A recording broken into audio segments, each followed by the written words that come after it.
the Psalm 15, which is before us, is a Psalm of David. ये दाऊद का भजन है. And David, as we know, is not just a king or a warrior. Dawood को हम जैसा कि जानते हैं कि वो ना केवल एक राजा है, ना केवल एक योद्धा है, but he is also a worshipper. Dawood जो है वो आराधना करने वाला भी व्यक्ति है. We see it in his life and we see it in the evidence in the form of all the psalms, most of the psalms. उसके जीवन में हम देखते हैं और हम सबसे ज़्यादा उसके लिखे हुए भजनों में देखते हैं कि जो दाऊद है वो आराधना करने वाला व्यक्ति है.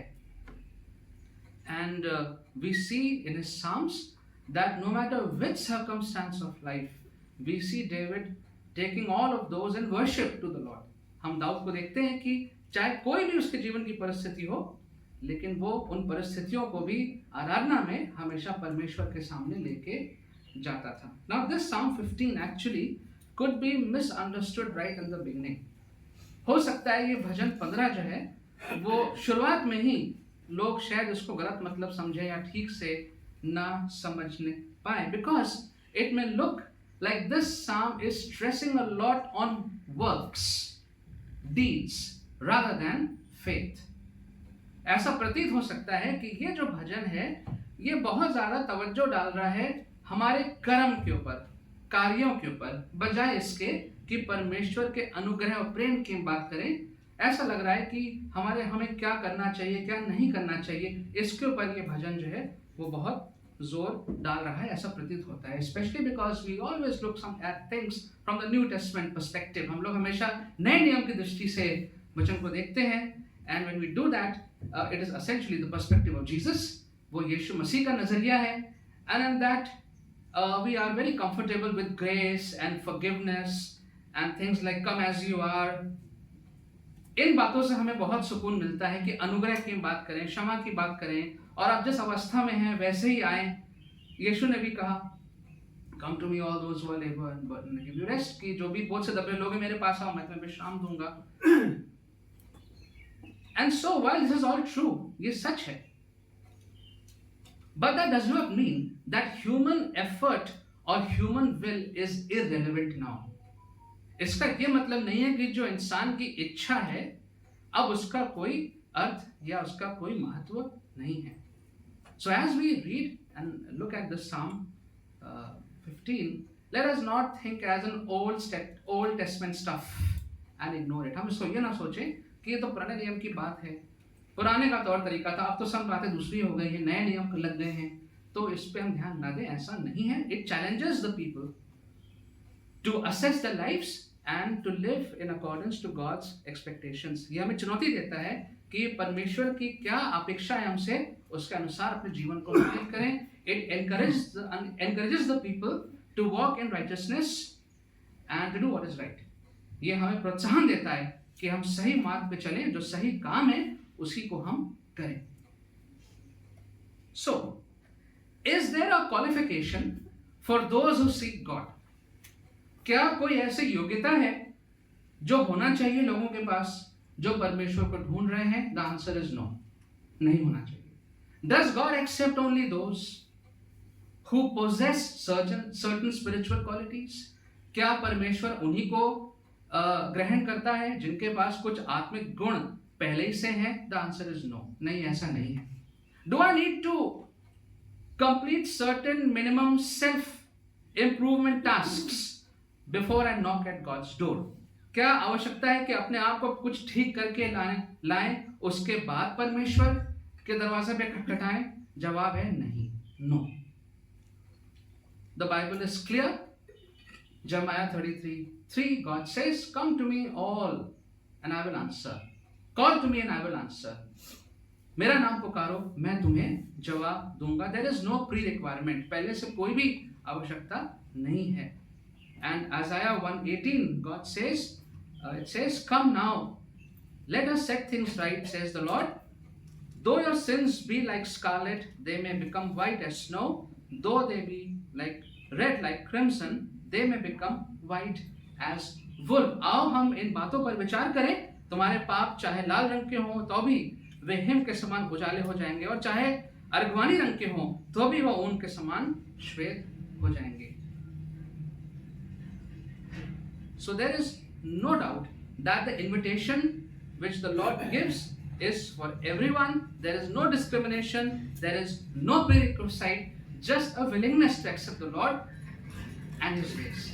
परमेश्वर जब हमें आमंत्रित करता है तो बगैर किसी योग्यता के, बगैर किसी ये करो ना वो करो के उससे आवश्यकता से, बगैर किसी भेदभाव के परमेश्वर हमें आमंत्रित करते हैं.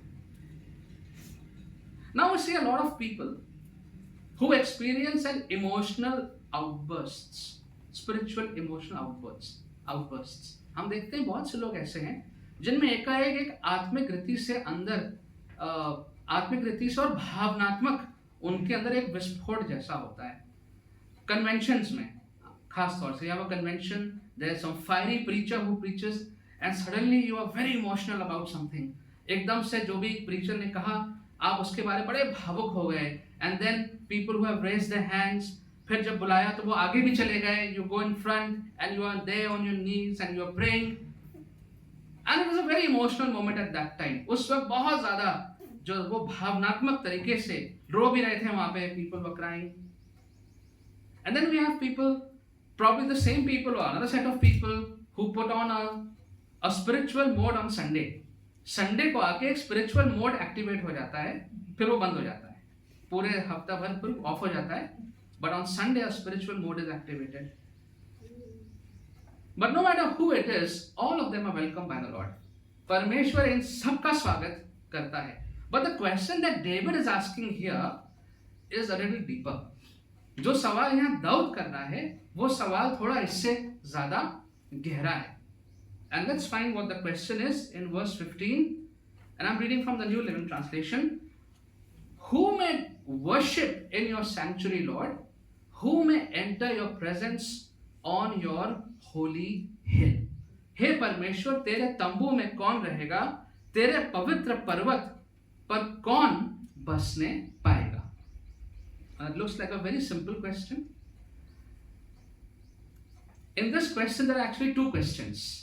If you look into the Hebrew language behind this and the intention of asking this question, there are two questions in this question. अगर आप इब्रानी भाषा में ध्यान से देखेंगे तो यहाँ पे एक सवाल के अंदर दो सवाल निकल के आते हैं. And the first part of the question, who may worship in your sanctuary, Lord, or in some Bibles it says, who may worship in your tent? तेरे तंबू में कौन रह सकता है? That denotes a short stay with God, because the tent of God was not a permanent dwelling place. It was with the people of Israel. It was not permanent. It was a tent, tabernacle. तो वो जो tent या tabernacle है, जो sanctuary की बात यहाँ हो रही है, that denotes a shortish stay, not a very long stay, because the tent of God was temporary.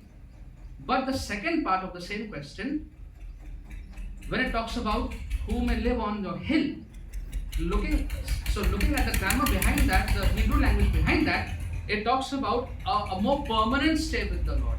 परमेश्वर के साथ एक लंबे समय तक रहना की बात हो रही है. When we say who may live on your holy hill. And so the question can be rephrased. इस सवाल को ऐसे भी पूछ हम सकते हैं, Yahweh, who may spend time with you and who may live on the mountain top with you? Hey Yahweh, तेरे साथ कौन समय बिता सकता है? कौन तेरे साथ उस पर्वत के ऊपर तेरे साथ रह सकता है?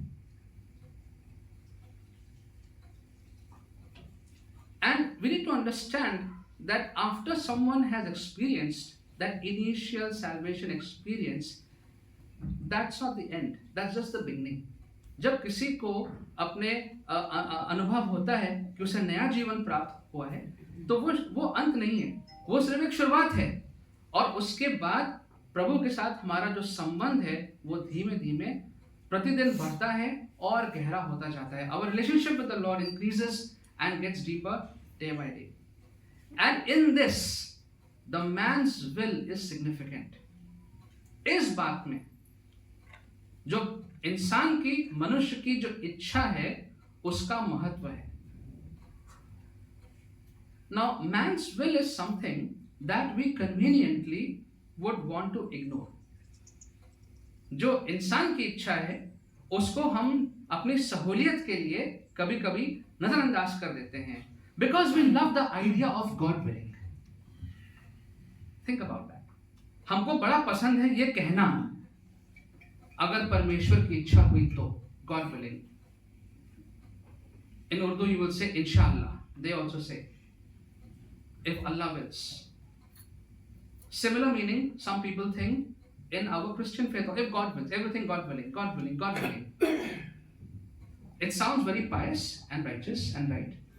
It also sounds theologically correct. ये सुनने में बड़ा अच्छा लगता है. इससे आप अपने आप को बहुत ही पवित्र महसूस करेंगे ऐसा बोलने से, और लगता है कि वचन के अनुसार भी ये सही होगा.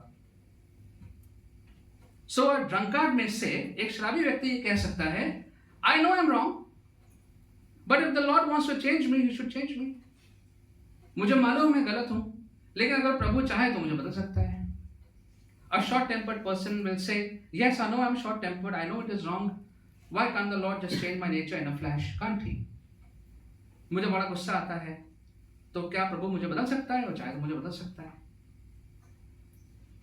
A man's willingness and decision to follow the Lord or not follow the Lord is significant in the ongoing process, long-term process of salvation. एक व्यक्ति की इच्छा, उसका निर्णय, उसका चुनाव, his choice is significant in his process of salvation, in the long run, long-term process of salvation. जो उसके उद्धार का जो लंबा रास्ता है, उसमें उसकी इच्छा का महत्व है.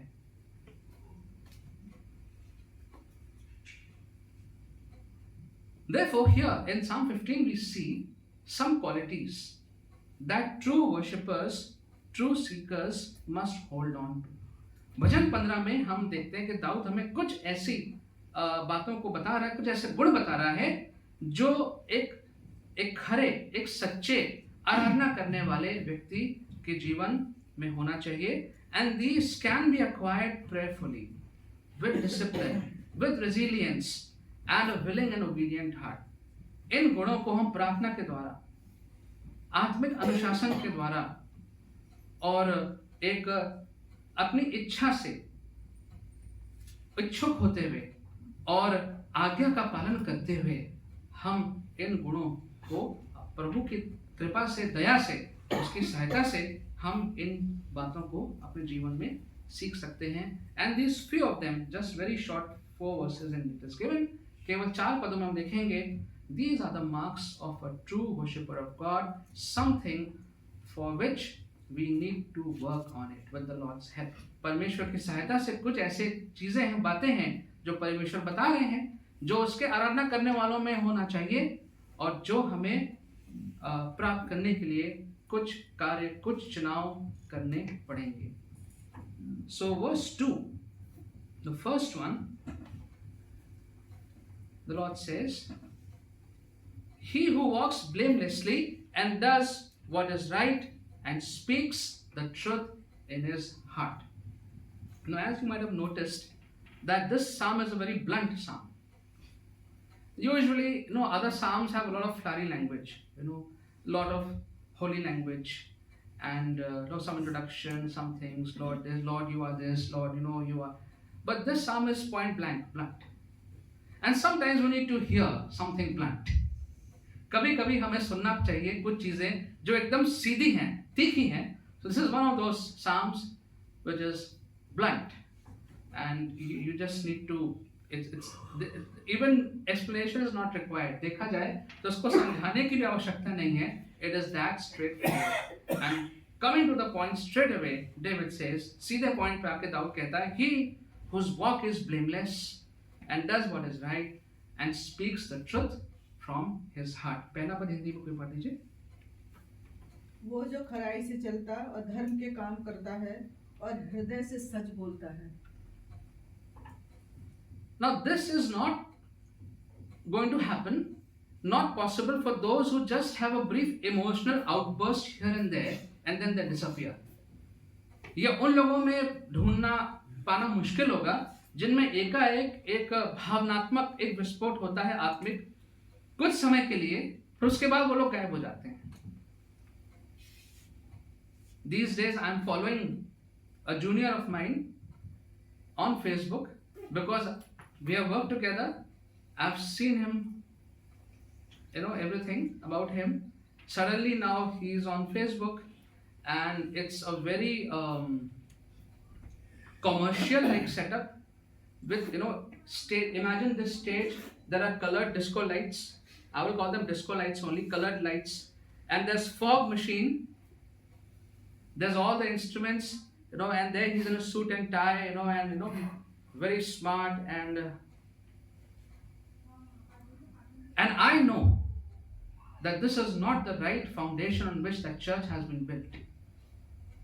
And every week they have to post dozens of photos of everyone. Someone is kneeling, someone is this, someone is this. It's advertisement basically. वो जो है उस चर्च में जो मैं फॉलो कर रहा हूँ, वो अपना देखा जाए तो इश्तिहार कर रहे हैं. वहाँ पे लाइट्स भी लगी हुई हैं, कलर डिस्को लाइट्स लगी हुई हैं, वहाँ पे फॉग मशीन भी है और धुआं भी आ रहा है.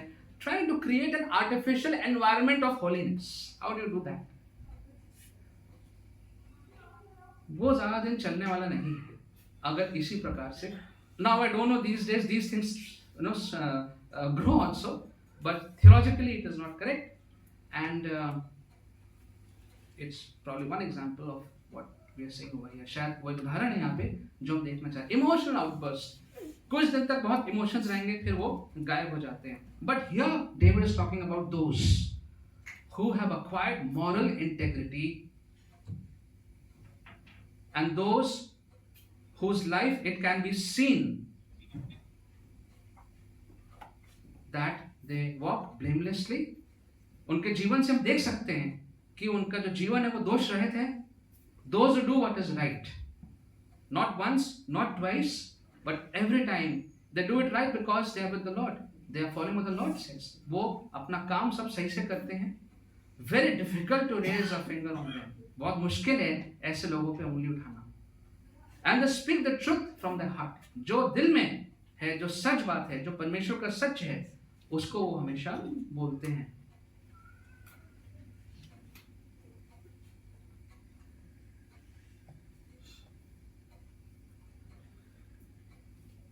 We need to understand that even though a person may have accepted the Lord and Savior, but persistence in sin still disqualifies us from a deep, abiding fellowship with the Lord.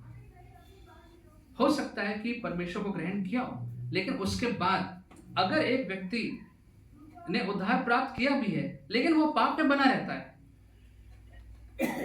तो फिर हम परमेश्वर की उस गहरी और स्थायी संगति के अयोग्य बन जाते हैं. And here we talking about that long stay with God. परमेश्वर के साथ जो लंबा जो साथ है हमारा, वो नहीं बन पाएगा. And so in verse 2 this is what David says, the one whose walk is blameless, the one who does what is right, righteous, and who speaks the truth from his heart. ये वो व्यक्ति है, ऐसा व्यक्ति है जिसको परमेश्वर के साथ लंबे समय तक रहने का अवसर मिलेगा. And it all begins with a little desire in the heart to do the right thing, because the Lord gives the choice. परमेश्वर चुनाव करने का मौका देता है. So anyone who shows willingness can be the one whom the psalmist is talking about. जो भी व्यक्ति थोड़ी सी भी इच्छा जाहिर करेगा, उसको परमेश्वर यही वाला मौका देगा जो हम दूसरे पद में देखते हैं. Coming to verse 3. And again I'll use the NLT only, New Living Translation. Those who refuse to gossip or harm their neighbors or speak evil of their friends. Hindi में पढ़ दीजिए. जो अपनी जीभ से निंदा नहीं करता और न अपने मित्र की बुराई करता और न अपने पड़ोसी की निंदा सुनता है. It is so common for people to indulge in gossip. So now if you can't sit face to face and gossip, then you have this. You can gossip. You can forward it to tens and hundreds of people, and it's 24/7. ये दूसरों के बारे में अफवाह फैलाना, गपशप करना, ये बहुत सामान्य हो गया है। और खास तौर से अब मोबाइल की वजह से, सोशल मीडिया की वजह से ये सब लोगों के बारे में बातचीत, चाहे सही है चाहे गलत है, ये अफवाहों को लोग फैलाते हैं। What is God saying? No slander on his tongue, which means who refuse to gossip, जो कि दूसरों के बारे में अपशब्द फैलाने के लिए इनकार कर देते हैं। So the one who wishes to remain in God's company must keep himself or herself away from gossip. जो भी व्यक्ति परमेश्वर की उपस्थिति में रहना चाहता है, वो अपने आप को इस प्रकार के अफवाह फैलाने वाले कार्य से दूर रखें। Most of the time, see, we don't bother to cross check. Most of the time, we don't bother to cross check whether what we have heard about someone is true or not. It's a fact. Even we don't bother to cross check a message that we got, we just forward it to 10 people. Often I do that, I cross check. And then I say, no, this is wrong. कई बार जो message हमारे पास आते हैं किसी भी प्रकार के forward वाले, हम बगैर उसको क्रॉस चेक किए, and we can cross check, everything can be cross check, हम उसको चेक नहीं करते हैं कि वो सही है कि गलत है। What we have heard about someone, we don't bother to cross check and we spread it, हम उसको चेक नहीं करते हैं कि सही है या गलत है, और उसको हम फैलाते हैं। And God says don't do that. Someone who does that can not be in my long-term companionship, in that cannot enjoy that fellowship with me.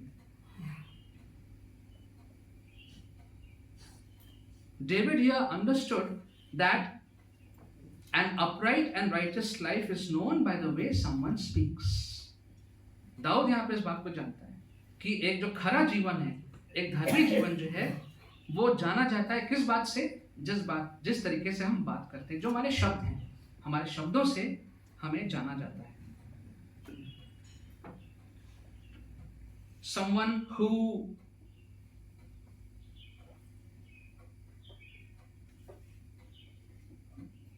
does his neighbor no wrong.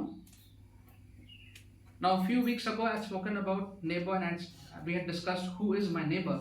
So, neighbor is not just someone who is living next door to me, but anyone who needs my help.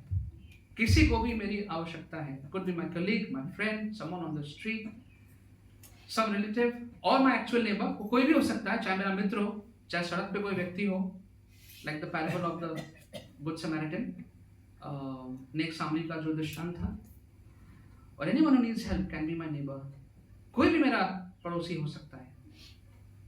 How do I treat my neighbor? How do I show God's love to my neighbor? मैं कैसे अपने पड़ोसी के साथ व्यवहार करता हूँ? Let me do no wrong to my neighbor. किसी भी व्यक्ति के प्रति मैं कोई गलत कार्य ना करूँ. That's what the Lord desires. And also, the same verse, and cast no slur on his fellow men, which means doesn't speak evil of their friends. अपने दोस्तों के बारे में, मित्रों के बारे में, रिश्तेदारों के बारे में बुराई से हम बात ना करें. Who's honest and genuine with friends.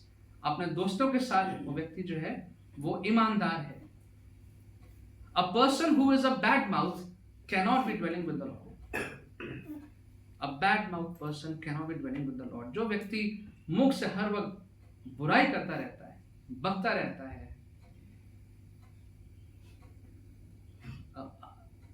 गंदी भाषा का प्रयोग करता रहता है, वो व्यक्ति परमेश्वर की दृष्टि में उसके साथ इस प्रकार से जो व्यक्ति निंदा करता रहता है हर वक्त, वो व्यक्ति जो है वो परमेश्वर के साथ, उसकी ड्वेलिंग में, उसके साथ तंबू में, उसके पहाड़ पे लंबे समय तक परमेश्वर नहीं चाहेगा ऐसा व्यक्ति उसके साथ रहे. ऐसी सहभागिता प्रभु नहीं रखेगा. Verse 4. Who despises a vile man but honors those who fear the Lord, who keep his oath even when it hurts. And let me also read in my NLT. Those who despise flagrant sinners and honor the faithful followers of the Lord and keep their promises even when it hurts. Hindi में पढ़ लीजिए. वो जिसकी दृष्टि में निकम्मा मनुष्य तुच्छ है और जो यहोवा के डरवैयों का आदर करता है जो शपथ खाकर बदलता नहीं, चाहे हानि उठानी पड़े। Now let's understand this little clearly. Are we to hate wild people? Are we to hate wild people? क्या हमें ऐसे दुष्ट लोगों से घृणा करना है? No, that's not what it says. ये नहीं लिखा हुआ है, इसका ये अर्थ नहीं है. It means severe disapproval of the wicked and the wicked acts. जो बुराई है उसको हम अप्रूव ना करें, उसको हम हामी ना दें. और खास तौर से जब हमारे पास जो धर्मी लोग हैं उनकी तुलना में तो कभी भी जो बुरे लोग हैं, दुष्ट लोग हैं, उनको हम साथ ना दें. In other words, he who does not celebrate the wicked but celebrates those who fear the Lord. And it happens at our workplaces, those of us who work in secular places, all kinds of people, and we see that. I see that in my place. Those who celebrate the wicked, those who are happy, those who like to sit in the company of wicked. Psalm 1 was that which I preached last time. बुरे लोगों के साथ, दुष्ट लोगों के साथ संगति करना और बढ़ावा देना. अरे वाह, अरे सही किया आपने, बहुत सही किया. People say that, बिल्कुल अच्छा किया, ऐसे ही करना चाहिए था. मैं होता मैं भी यही करता. If I was that, I would do the same thing.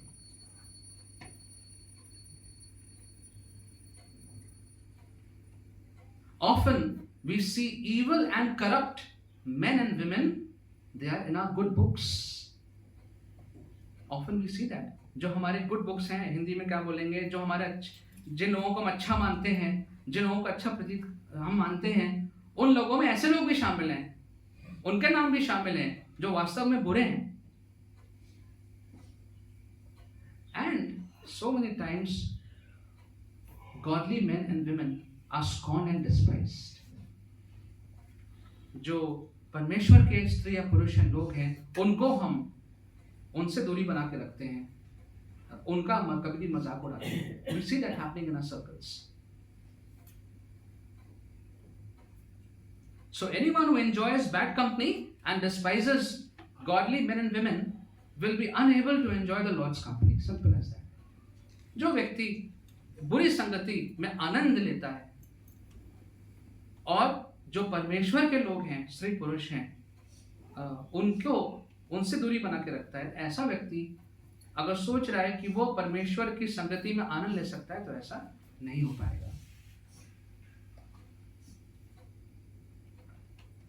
I'll read a classic quote in English and translation in Hindi. This was said by Puli, and Puli said, Old English, he doth not admire his person, nor envy his condition, nor court him with flatteries, nor value his company and conversation, nor approve or comply with his courses, but he thinks meanly of him. He judgeth him as most miserable man, and a great object of pity. He abhors his wicked practices, and labors to make such ways contemptible and hateful to all men, as far as it lies in his power. I had to read that several times to get that, but in Hindi it says, वह ना तो उनके व्यक्तित्व की प्रशंसा करता है, ना ही उनके स्थिति से ईर्ष्या रखता है, ना ही उसकी चापलूसी करता है, और ना ही उसकी संगति और बातचीत को महत्व देता है, ना ही उसके पाठ्यक्रमों को स्वीकार करता है या उनके अनुपालन करता है, परंतु वह उनके विषय में तुच्छ सोचता है. वह उसे सबसे अधिक दुखी व्यक्ति मानता है और उसके लिए बहुत दया का पात्र है. वह उसकी दुष्ट प्रथाओं से घृणा करता है, और जहां तक यह उसकी शक्ति में है, वो ऐसे तरीकों को सभी मनुष्यों के लिए घृणित बनाने का प्रयास करता है.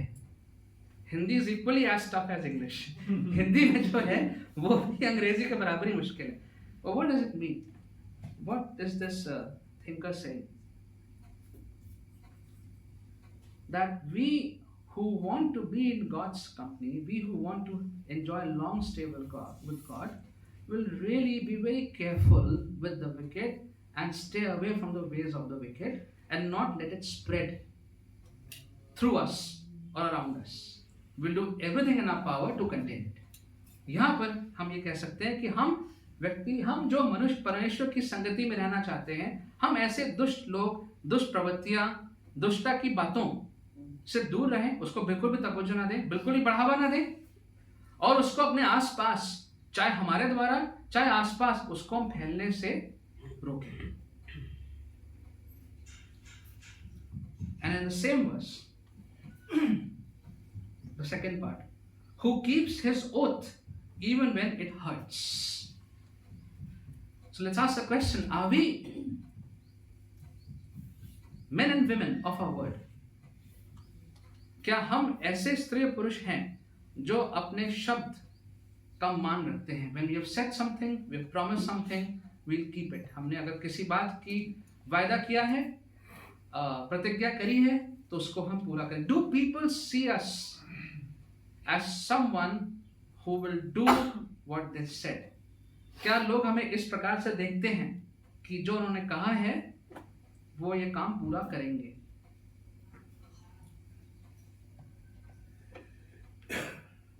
And if we do so, then we are a true worshipper. अगर हम ऐसा करते हैं, अगर लोग हमें इस नजर से देखते हैं और लोगों का भरोसा हमारे ऊपर है कि हाँ, इन्होंने जो कहा है ये करेंगे, या ये व्यक्ति बिल्कुल भी जो कहा है उसके अलावा गलत कुछ नहीं करेंगे, इन व्यक्ति से कुछ गलत नहीं आएगा, ऐसा भरोसा अगर लोगों का हमारे ऊपर है, तो हमारे पर ये निशान जो है वो सही है कि हम परमेश्वर के सच्चे अनुयायी हैं। एंड लास्टली वर्स 5, 5वां पद, he who lends his money without usury and does not accept a bribe against the innocent. In other words, NLT says those who lend money without charging interest and who cannot be bribed to lie about the innocent. So here David describes a person who wants to live righteous life when it comes to money. जब पैसे की बात अच्छी होती है या वित्त की अर्थ की बात होती है, तो एक मनुष्य का स्वभाव कैसा है वो यहाँ पे दाऊद हमें बता रहा है। Many people who would be considered godly in other areas of their lives will still have not decided to use their money in a way that honors God and shows love and care to others.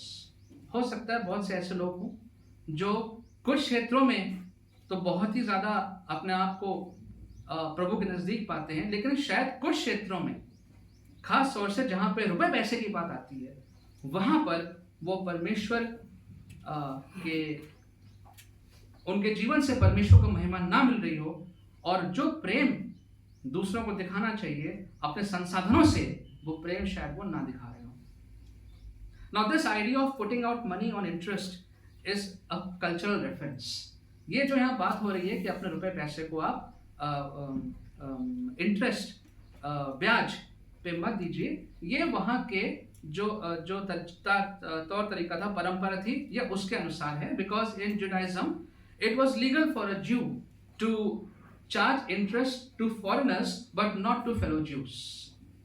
ये उनकी प्रथा थी कि यदि जो यहूदी भाई बहन है उससे आप जो है वो ब्याज ना लें, लेकिन कोई अगर बाहरी व्यक्ति है, विदेशी व्यक्ति है, उससे वो ब्याज ले सकते थे। But the thrust of this verse is not that. यहाँ पर जो इसका जो भार है, जो तवज्जो है, वो इस बात पे है कि हम जो कमजोर व्यक्ति है उसका फायदा ना उठाएं। The point over here is not to take financial advantage from the weak, something which is very common in our society. हमारे जो समाज है उसमें ये चीज बहुत जो है वो सामान्य है। Starting of with the payments that we have to make to daily laborers, to our maids, to the rickshaw pullers, to some other one who has done our work, some domestic work. उनसे शुरुआत करते हैं जो हमारे लिए कुछ काम करते हैं, चाहे हमारे घर के में काम करने वाले लोग हों, या किसी रिक्शा वाले को कुछ पैसा देना है, किसी और को कुछ देना है, जो कमजोर लोग हैं, जो हमसे बराबरी से नहीं लड़ झगड़ सकते हैं, नहीं हमसे बहस कर सकते हैं, शुरुआत उनसे करी जाए। And we see that the society is guilty. Society is guilty. जो समाज है वो इस बात का दोषी है कि वो गरीबों का और कमजोरों का फायदा उठाता है. And so here David is saying not to take advantage. God loves someone who is clear of this. ऐसा व्यक्ति जो इन बातों से स्पष्ट है, दूर है कि किसी भी प्रकार से किसी कमजोर की वो फायदा नहीं उठाता है. Now when we talk about the innocents over here, it could mean children, orphans, widows, helpless people in the society. जब हम यहाँ पे बात करते हैं, एक बार हिंदी में उस पद को पढ़ दीजिएगा, 5वें पद को. जो अपना रुपया ब्याज पर नहीं देता और निर्दोष की हानि करने के लिए घूस नहीं लेता है, जो कोई ऐसी चाल चलता है वो कभी न डगमगाएगा. निर्दोष की हानि. सो निर्दोष का मतलब यहाँ पे ये सब लोग हो सकते हैं, बच्चे हैं और अनाथ बच्चे हैं और विधवाएं हैं और असहाय लोग हैं, पीड़ित लोग हैं, उनको हम उनके बारे में सोच सकते हैं. Now we may not be taking a bribe against someone like a judge may take a bribe, because it says over here, who lends money without usury and does not accept a bribe against the innocent. तो कई बार ऐसा होता है कि जिसको फैसला करना है, अब चाहे वो पुलिस थाना हो, चाहे वो कोई जज हो, sorry but it is true, it happens, कि जिसने घूस ले करके न्याय बदल दिया और न्याय को जो जो जो निर्दोष था उसको दोषी बना दिया और जो दोषी था उसको छोड़ दिया. It happens. So may be will not do that. शायद ये हम कभी ना करें कि हम ऐसा करें, but we may delay justice somewhere where we are in that position. Even as a teacher, there's something wrong with the student body. I am in a position to take decision. I may delay justice. You are the boss somewhere of a department. You may delay justice. You may be unfair to the weak. जो कमजोर है, आपके नीचे हैं, आप उसके साथ जो हैं वो आपने ठीक से फैसला नहीं किया. We have not taken up their problems seriously. उनकी समस्याओं को हमने ठीक से समझा नहीं, उस पर निर्णय नहीं किया, उस पर जो हमें काम करना चाहिए था हमने नहीं किया. So that is the same. It's the same as taking a bribe and not doing the right thing. इसका मतलब वही हो गया एक प्रकार से. And so to conclude, at the end, अंतिम वाला पंक्ति पढ़ दीजिएगा 5वें पद की. जो कोई ऐसी चाल चलता है वो कभी न डगमगाएगा. So anyone who does all these things that have been listed by David, she will never be shaken. वो व्यक्ति जो है वो कभी डगमगाएगा नहीं. So the one who does, the one who takes an action, who takes a step, who decides, जो व्यक्ति निर्णय करता है, जो व्यक्ति एक्टिव है, पैसिव नहीं है, एक्टिव है और सक्रिय रूप से वो दृढ़ संकल्प से कुछ करता है.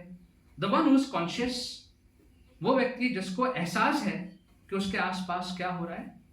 And the one who is willing and obedient, वो व्यक्ति जो इच्छुक है और परमेश्वर के आज्ञा पालन करने के लिए तत्पर है, वो व्यक्ति जो है वो कभी भी डगमगाएगा नहीं.